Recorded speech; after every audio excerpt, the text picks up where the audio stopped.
পৃথিবীতে কেউই আল্লাহ পাকের পরে সিজদা পাওয়ার যোগ্য না।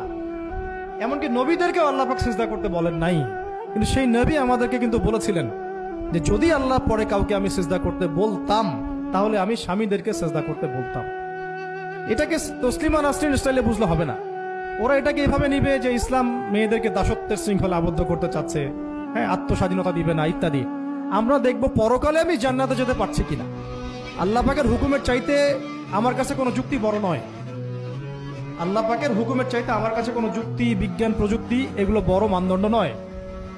শুধুমাত্র স্বামীর আনুগত্য, বিশ্বাস, সম্মানের বদৌলতে দেখা যায় যে পুরোটা জীবন এই বেচারা আপনার জন্য ঢেলে দিবেন।